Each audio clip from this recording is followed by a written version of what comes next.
Ang kwentong ito ay hango sa totoong buhay. Karanasan ito ni Ipong. Taong 1948. Antique.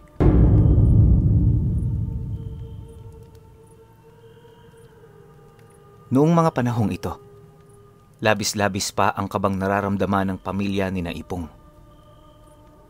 Nababahala sila, gayong katatapos lamang ng lindol na siyang pinangalanang kaykay ng mga tao. Itong si Kaykay Pinuno ay nagdulot ng labis-labis na pinsala, hindi lamang sa bayan ni na Ipong, kung hindi maging sa mga karatig probinsya. Marami rin ang winasak nito dahil sa sobrang lakas. Napabalikwas na lang sila kaagad ng bangon nang maramdaman nila ang malakas na pagyanig ng lupa. Bale Pinuno, maliliit pa ang mga anak ni na Ipong noon. Ang kanyang panganay ay 3 taong gulang at ang bunso na may nasa 5 buwan pa lamang. Mabuti na nga lang at gawa sa kawayan at nipa ang kanilang bahay, kaya hindi sila gaanong nangamba na matabunan sila at maipit. Bahagyang nawasak lang ang isang bahagi ng dingding ng bahay nila, gawa ng lindol. Gayunpaman, minabuti nila ang lumabas na muna dahil nagkakagulo na ang mga tao sa kanilang nayon. Nakarinig na rin kasi sila ng tunog ng kampana sa kanilang kampilya. Gawa ng labis nilang pag-aalala, dinala ni Ipong ang kanyang pamilya sa bahay ng kanilang kapitan. Medyo malayo-layo yun, ngunit matyaga pa rin silang naglalakad. Habang karga ng kanyang asawa ang kanyang anak, nakasakay naman sa balikat niya ang panganay nila. Nasa kalagitnaan sila ng kanilang paglalakad nang mapansin nila ang isang bahay ng matandang dalaga sa kanilang lugar na si Panyang. Nagtaka silang mag-asawa dahil napakatahimik nun at parang walang pakialam sa lindol ang matanda. Isa pa nilang labis na ikinabigla ay nang makitang sobrang daming uwak sa bubong nun na parang may kung ano silang inaabangan. Dahil sa kanilang napansin sa buong bahay ng matanda, nagmadali silang umalis. May mga bali-balita kasing may lahing aswang si Panyang at baka kung ano pa ang gawin nito sa mga bata. Habang nagmamadaling umalis, ilang beses pang napalingon si Ipong sa bahay na yon. Sakto rin na umihip ang hangin at nakalanghap siya ng hindi mawaring amoy. Alam niyang mula yon sa bahay ni Panyang, pero hindi lang siya sigurado kung ano talaga ang siyang pinagmumulan ng nakakasulasok na amoy.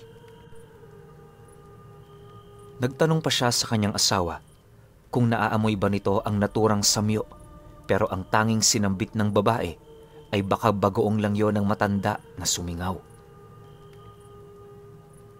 Dahil papalayo na rin sila ng papalayo sa bahay ni Panyang, unti-unti ring nawala ang amoy na nalanghap ni Ipong. Kahit pa na sinabi ng kanyang asawa na bagoong lamang yon, malakas ang kanyang kutob na ibang bagay ito. Naisip pa niyang hindi pa nag-uumaga, kaya marahil baka may kung anong kababalaghang nangyayari roon. Ipinagpatuloy na lang nila ang kanilang paglalakad hanggang sa makarating sila sa tapat ng bahay ng kapitan del barrio nila. Maraming tao roon at ang kanilang pinag-uusapan ay ang patungkol sa malakas na lindol. Subalit noong makita sila ni na Ipong, saglit silang tumigil sa pagkukwentuhan at nagtanong sa lalaki. Nag-usisa sila kung nagawa bang daanan ni Ipong ang matandang si Panyang sa bahay nito. Agad namang napailing ang lalaking kararating lang at sinabi na hinayaan na lang niya ang matanda sa kadahilan ng tahimik naman ang bahay nito. Marahil ay hindi yun nakaramdam ng malakas na lindol. Bago tuluyang sumarap ang kanilang kwentuhan, minabuti ni Ipong na ibaba ang kanyang panganay at hayaan itong makipaglaro sa ibang mga bata roon para maibsa ng takot nito. Ang kanyang asawa kasi ay pumunta na sa mga kanayo nilang babae at doon nakipagkwentuhan. Noon din, pabulong na nagtanong ang isang lalaki kay Ipong kung may napansin ba itong kakaiba sa matanda at sa bahay nito. Nagkibit balikat naman siya roon, sabay iling. Agad namang nagwika ang isa pang lalaki na noong dumaan ito sa labas ng bakuran ng matanda. Napansin niyang napakaraming uwak doon. Umaalingasaw din ang amoy doon na parang may nabubulok na karne. Ginapangan ng kilabot si Ipong dahil sa nalaman niya. Ngunit nanatili siyang kalmado. Dalawang bagay lang ang kanilang naging espekulasyon. Una, baka totoong aswang ang matanda at nagdadala ito ng kanyang biktima sa kanyang bahay at doon nilalantakan. Ikalawa, baka ilang araw nang namatay ang matanda kaya umaalingasaw na ang bangkay nito. Hindi alam ni Ipong kung ano talaga ang nangyayari sa matanda, kaya nagwika siya sa mga kalalakihang yon na kapag umuwi na sila, susubukan nilang daanan ng bahay ni Panyang nang sa gayoy magagawa nilang tingnan ang kalagayan nito. Subalit sa halip na pumayag, tumanggi ang mga yon.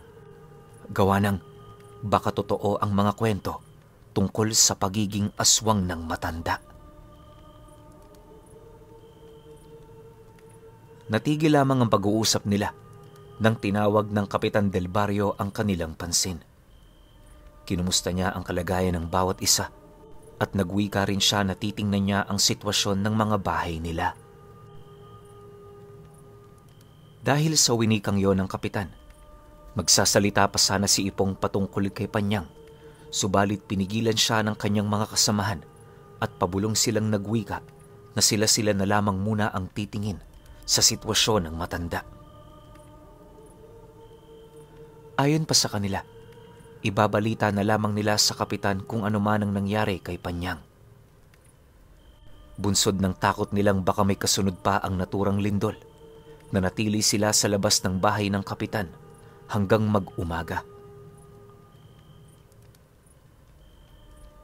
Nang tuluyang sumikat ang araw, napagpasyahan na nina Ipong at ng kanyang asawa ang umuwi. May iilang kalalakihan din ang sumabay sa kanila, sa kadahilan ng pakay nilang puntahan si Panyang sa bahay nito para usisain kung ano ang nangyari rito. Nakasakay pa rin sa balikat ni Ipong ang kanilang panganay at karga-karga naman ng kanyang asawa ang bunso nila. Binilisan na lamang nila ang kanilang paglalakad dahil ipapastol pa ni Ipong ang kanyang alagang baka noon. Habang naglalakad, naging panay ang kanilang pagkakwentuhan patungkol sa lindol. May nagsabi rin na signos na raw yon sa pagkagunaw ng mundo, ngunit hindi naman doon naniwala si Ipong. Para sa kanya, walang nakakaalam kung kailan magugunaw ang mundo at kung kailan sila lahat mamamatay. Natahimik na lamang ang mga kasama ni Ipong at itinoon ang kanilang pansin sa kanilang dinaraanan. Makalipas ang ilang minutong paglalakad, natanaw na nila ang bahay ni Panyang. Hanggang sa mga oras na yon, naroroon pa rin ang mga uwak. Nagtaka sina Ipong kung ano ang nangyayari, kaya walang pagdadalawang isip silang lumapit sa nasabing bahay. Nauna nang maglakad ang mga kalalakihan, samantalang sina Ipong naman ay nasa hulihan.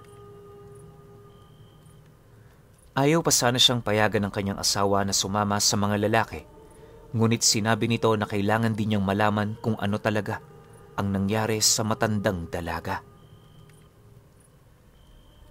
Kailangan nating malaman kung ano ang misteryong bumabalot sa kanya at sa bahay niya. Ilang taon na rin kasi ang bali-balita patungkol sa kanya. Saad pa ni Ipong. Tango na lang ang naitugon ng babae, tsaka kinuha ang kanilang anak na nakasakay sa balikat ng lalaki. Nang nakababa na ang kanilang panganay na anak, naglakad ng mabilis si Ipong para habulin ang mga kalalakihan. Saktong pagkapasok nila sa bakuran ng matandang dalaga, sinalubong kagad sila ng nakakasulasok na amoy na tila mula nga sa nabubulok na karne. Dahil nakakandado ang bahay ng matandang dalaga, at kahit na anong tawag nila ay hindi ito sumasagot, napagpasyahan nilang sirain na lamang ang pinto roon.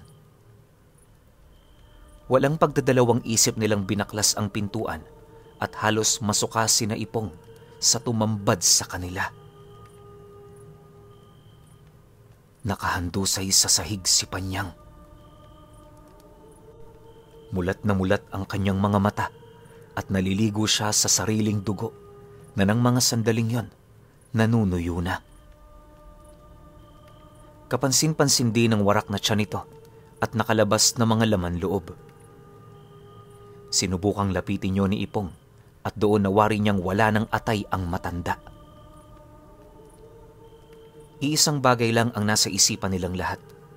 Biniktima ng aswang ang matandang dalaga. Marahil nangyari ang pangaaswang sa kanya ilang gabi bago naganap ang napakalakas na lindol. Isa pang katanungan sa kanila ay kung sino ang gumawa nun sa matanda. Dahil hindi nila kinaya ang nakakasulasok na amoy sa loob ng bahay ng matanda, napagpasyahan na lang iwan na lang ito roon. Naisip ni Ipong na isumbong yon sa kanilang kapitan, pero alam nilang napakarami pang suliraning nagaganap sa kanilang baryo.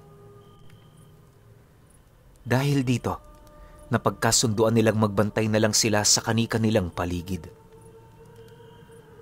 Nagmadaling lumapit si Ipong sa kanyang asawa at mga anak, at pagkatapos niyaya ang mga ito na umuwi na. Nagtanong naman ang asawa ni Ipong sa kanya kung ano ang nakita nila sa loob ng bahay ng matanda, ngunit nanatiling nakatikom ang bibig nito.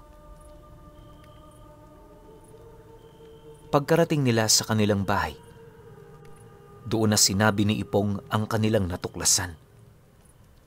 Napanganga na lamang ang kanyang asawa at kita sa mukha nito ang pangingilabot. Maging ito ay nagtanong kung sino ang siyang gumawa ng karumal-dumal na bagay sa matanda, ngunit napapakibit balikat na lang si Ipong bilang tugon. Dumaan pa noon ang mga araw at kumalat na sa baryo nila ang patungkol sa nangyayari kay Panyang. Subalit, wala ni isa sa kanila ang makapagsasabi kung sino ang siyang may sala sa pagkamatay ng matandang dalaga. Dahil natatakot na rin ang mga tao na baka maulit ang napakalakas na lindol, halos hindi na sila makatulog ng maayos. Maging si Ipong, madaling araw na nang nakakatulog, gawa ng kanyang pangamba na baka mapano sila kapag naganap ulit ang lindol. Isang gabi, habang nakahiga si Ipong sa tabi ng kanyang asawa, may narinig siyang sumisigaw na isang babae. Nang hihingi yun ng tulong at tila may kung anong kinakatakutan. Dahil dito, bumangon siya at lumapit sa bintana. Saktong pagkalapit niya, nakakita siya ng liwanag na mabilis na gumagalaw. Sinundan niya yon ng tingin at nalaman niyang sulupa layo ng babaeng sumisigaw. Napagtanto na rin ni Ipong na may kung anong humahabol doon. Nakumpirma na lang niya na aswang ang tumutugis sa babae nang makarinig siya ng kakaibang huni na umaalingaw-ngaw dahil sa katahimikan ng paligid. Naisip ni Ipong na kailangan ng babae ng tulong. Kaya kahit hindi pa man siya nakakapagpaalam sa kanyang asawa, mabilis siyang naglakad papalabas ng kanilang bahay. Dala ang pang-ilaw niya at saka itak. Bago siya tuluyang umalis sa kanilang bahay, sinigurado na muna niyang hindi ito mabubuksan ni numan. Nang nagsisimula na siyang maglakad ng mabilis, sinundan niya ang bahagi kung saan patungo ang naghahabulang aswang at babae. Nasa kalagitnaan siya ng kanyang paglalakad nang panindigan siya ng kanyang mga balahibo sa batok. Alam niyang may mali sa paligid, kaya minabuti niyang tumakbo na lang din, lalo pa at patungo ang liwanag ng sulo ng babae sa masukal na parte ng kanilang baryo. Nasa kalagitnaan siya ng pagtakbo niya nang namatay ang apoy sa sulo ng babae. Lalo pang nabahala si Ipong noon nang makarinig siya ng malakas na hiyaw na sinundan ng pag-ungol. Dahil dito, nabahala siyang baka naabutan na ng aswang ang tinutugis nito. Hindi po pwedeng maghasik ng lagim dito ang aswang na yan. Kung hindi ako nagkakamali, yan din ang aswang na bumiktima kay Panyang. Saad ni Ipong. Lalo pa niyang binilisan ang kanyang pagtakbo hanggang sa marating niya ang magubat na parte ng kanilang lugar. Saglit siyang tumigil at minatyaga ng paligid hanggang sa makarinig siya ng pag-angil sa hindi kalayuan. Lumakas ang kabog ng dibdib ni Ipong. Malakas ang kutob niyang tuluyan ng napagtagumpayan ng aswang ang pangbibiktima nito sa babaeng kanyang hinahabol. Bunsod nito, tinunto ng lalaki kung saan nagmumula ang ingay. Marahan siyang naglakad hanggang sa may marinig siyang kaluskos sa hindi kalayuan. Habang iniaangat niya ang kanyang dalang ilaw, hinahawakan na rin niya ng mahigpit ang kanyang itak. Alam niyang anumang oras ay susugurin din siya ng aswang kapag nalaman nitong naroon siya. Ipinagpatuloy ng lalaki ang kanyang paglalakad at bigla siyang natigilan nang makita ang isang itim na itim at mabalahibong nilalang na may kung anong pinagkakaabalahan. Nagimbal na lang si Ipong noon nang mapagtanto niyang tama ang naging kutob niya. Nakahandusay kasi sa tabi ng nilalang ang walang buhay na katawan ng babae. Duguan yon at wasak na ang bandang tiyan. Dahil sa liwanag na nagmumula sa hawak ni Ipong, agad siyang napansin ng aswang. Napalingon ito sa kanya at kitang-kita niya kung papaanong nginunguya ng aswang ang atay ng babaeng naging biktima nito.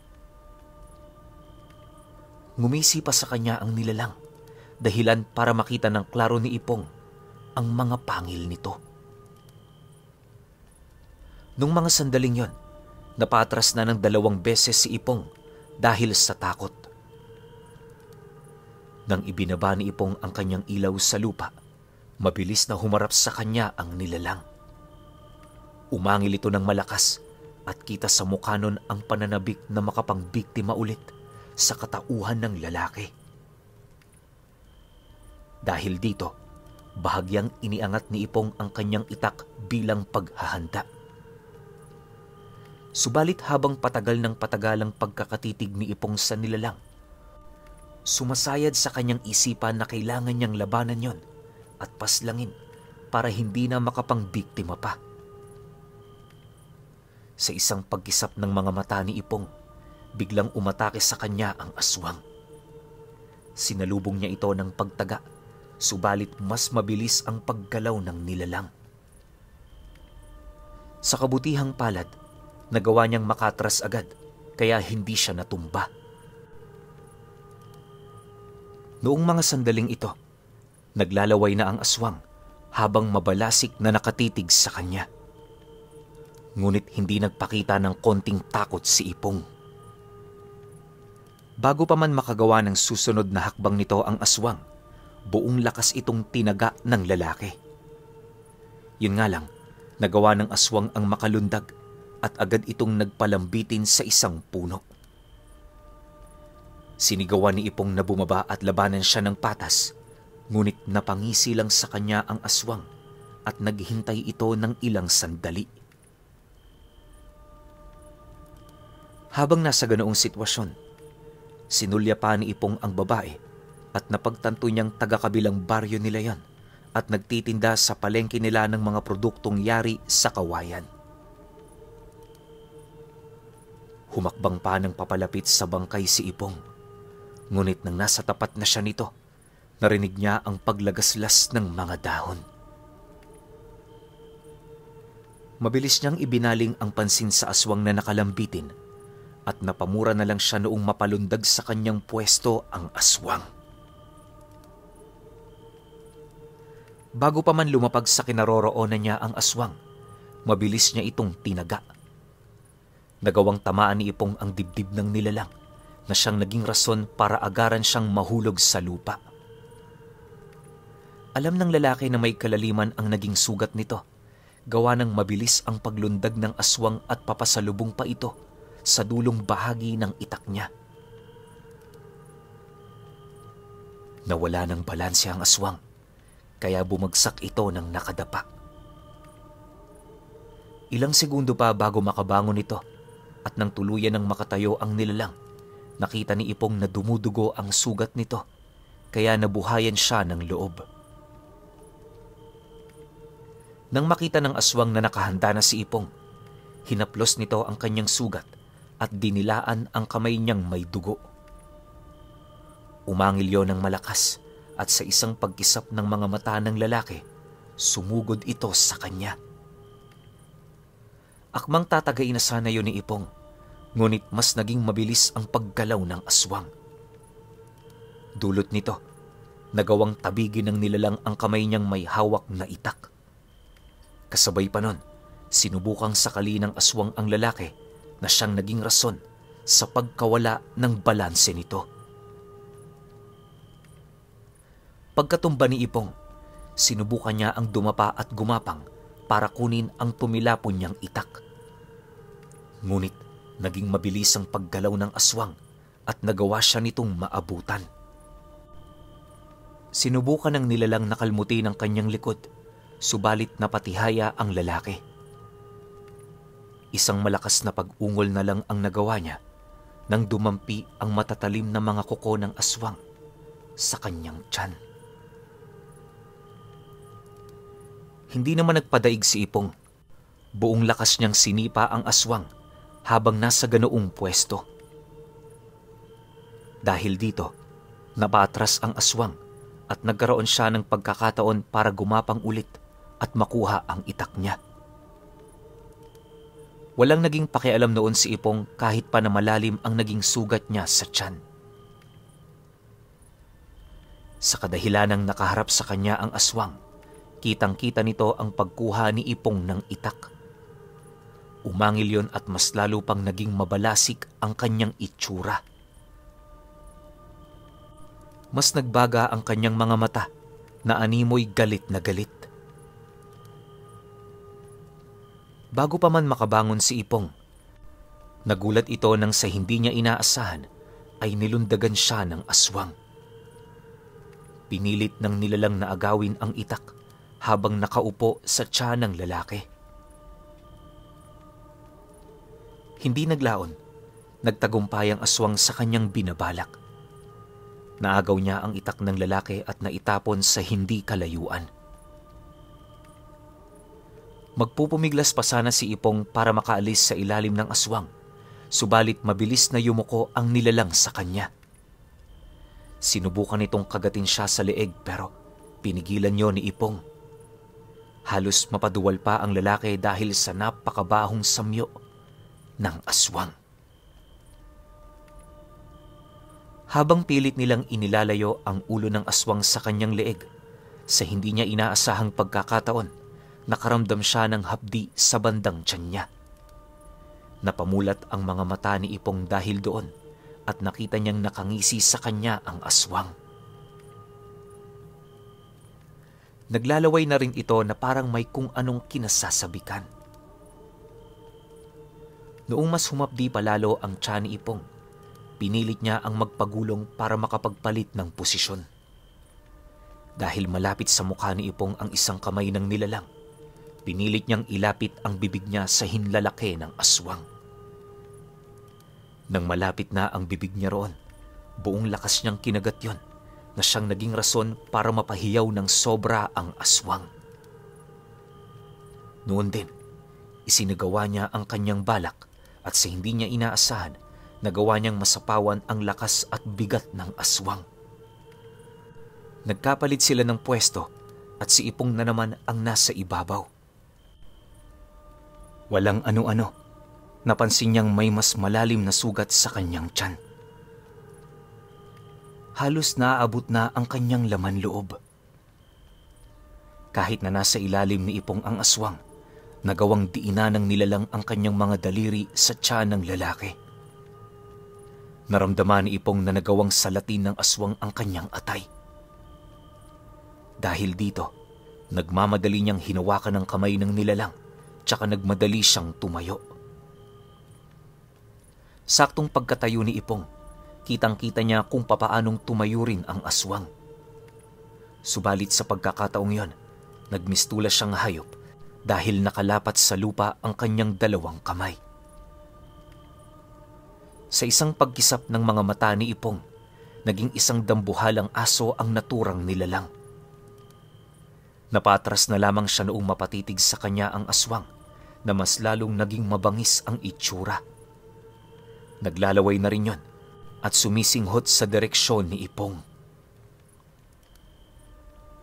Habang nakatayo si Ipong, bahagya siyang napalingon sa paligid upang alamin kung saang banda itinapon ng aswang ang kanyang itak. Subalit sa isang iglap na nawala ang kanyang atensyon sa dambuhalang aso, nagulat siya noong makarinig siya ng mabibilis na yabag. Noong ibinalik niya ang pansin niya sa dambuhalang aso, nakita niyang ilang hakbang na lamang ang layo nito sa kanya. Dahil dito, tumakbo na si Ipong patungo sa kinukutuban niyang bahagi kung saan tumilapon ang kanyang itak.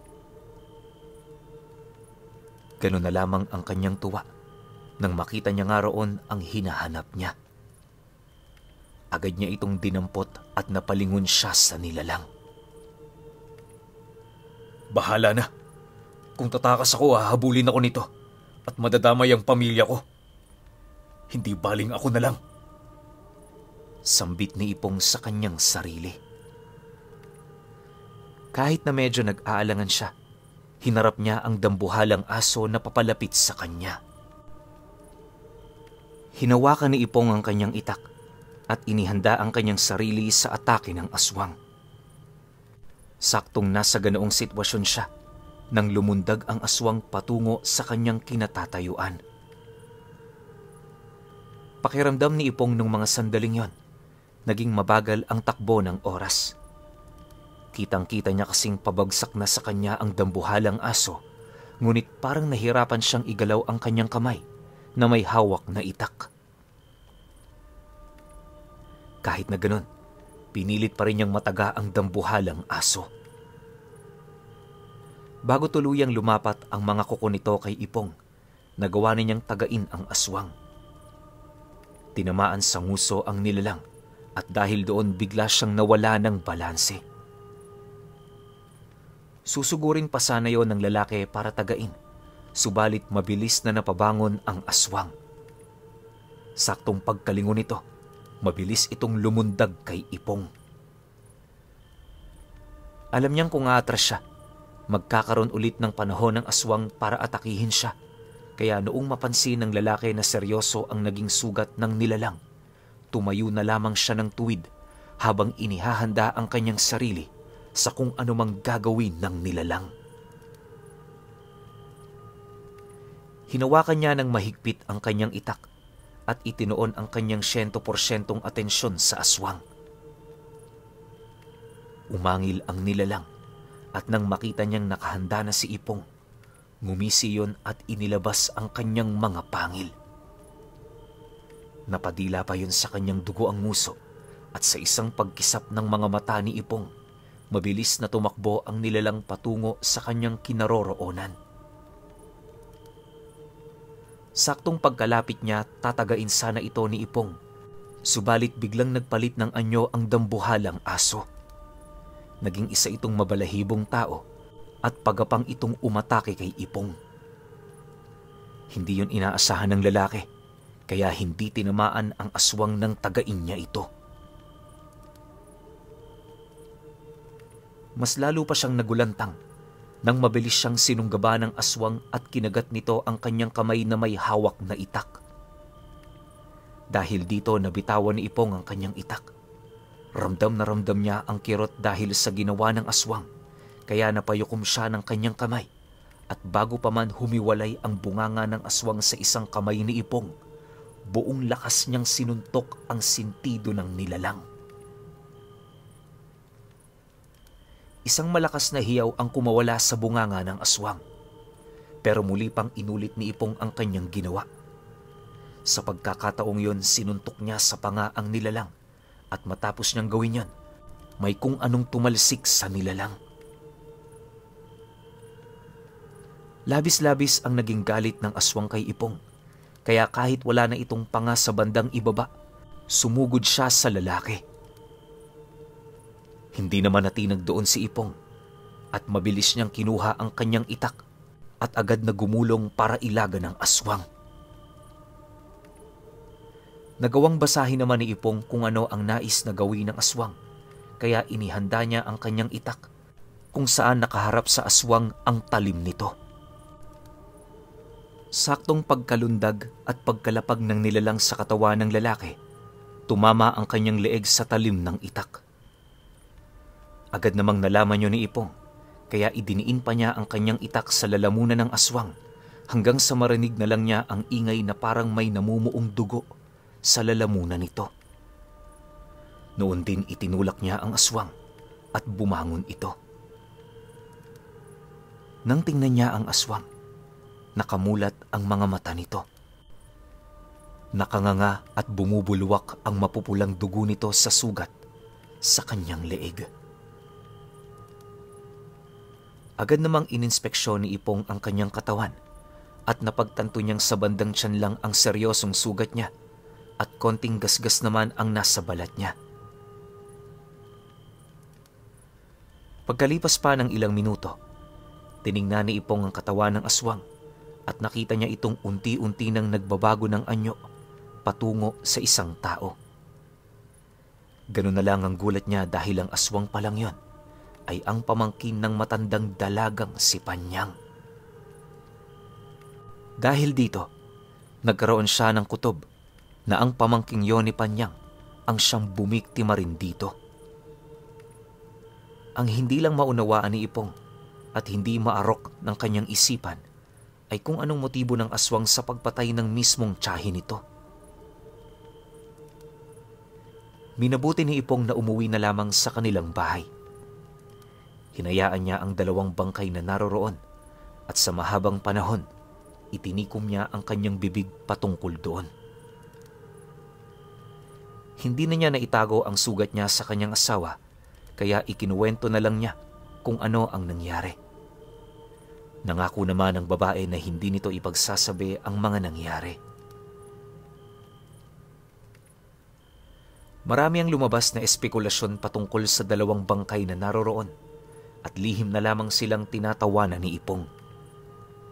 Ni isa kasi sa mga kanayo niya ay walang alam kung sino talaga ang siyang pumaslang sa aswang na wala ng panga. Lingid sa kaalaman nila, si Ipong ang siyang salarin doon. Marahil kung hindi naganap ang lindol, hindi nila nalaman ang tunay na nangyari sa matandang dalaga na matagal na rin nilang pinaghihinala ang aswang. Siguro, kung hindi nagkaroon ng lindol, baka nabulok na lang ang bangkay ni Panyang at ang kanyang pamangkin naman ay patuloy na nananalasa sa mga kanayunan.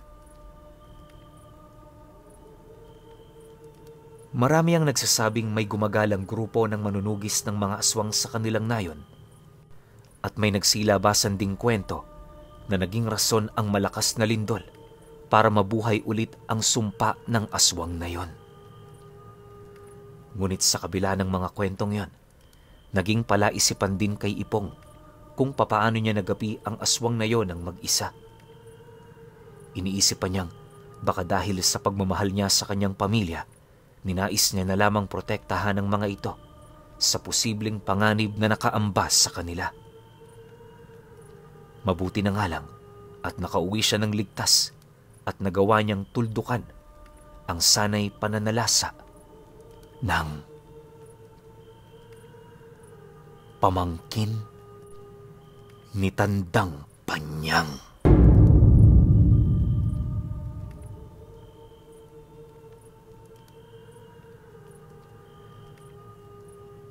Okay. Opinyon ko sa kwento. Ganda ng kwento na to, no? Alam nyo, hindi ko inaasahan na yung pamangkin ni Tandang Panyang yung talagang aswang. Kasi simulat sa pool, iniisip ko agad, si Panyang na parang halata naman na kaagad di ba? Pero hindi, yung pamangkin niya pala. So, yun nga rin talaga yung malaking tanong, no? Ano nga kayang pumasok sa kokote netong pamangkin ni Tandang Panyang at naisipan niyang patayin yung sarili niyang kamag-anak na nasa loob lang din ng bahay kasama niya? 'Di ba? Sobrang laking question mark nun. So ako ngayon sa sarili ko, ewan ko lang hindi ko talaga maiisip kung bakit niya kailangan gawin yun Siguro malaki yung posibilidad na nayanig yung ulo nito. 'Di ba? Pwedeng ganun kasi dahil sa lindol, ginawa niyang patayin yung kamag-anak niya. Na pwede naman niyang gawin anytime kasi iisa sila ng tirahan Or else, ito pa, pinakadikit na dahilan kung bakit pwedeng mangyari yon, naipasa na ni Tandang Panyang yung bertud sa pamangkin niya. Yon ang pinakatingin kong dikit na dahilan kung bakit nagawa yon. Tapos yung pamangkin niya, ayaw tanggapin. So ang ending, sige, pinasa mo na patayin na kita. Though, yun naman talaga mangyayari kay Tandang Panyang kasi pinasa niya na yung bertud niya, so mamamatay rin siya talaga. Pero kayo, kung may opinion kayo sa kwentong ito, comment nyo lang sa baba. Yun lang. Hanggang sa susunod na kwento. Salamat.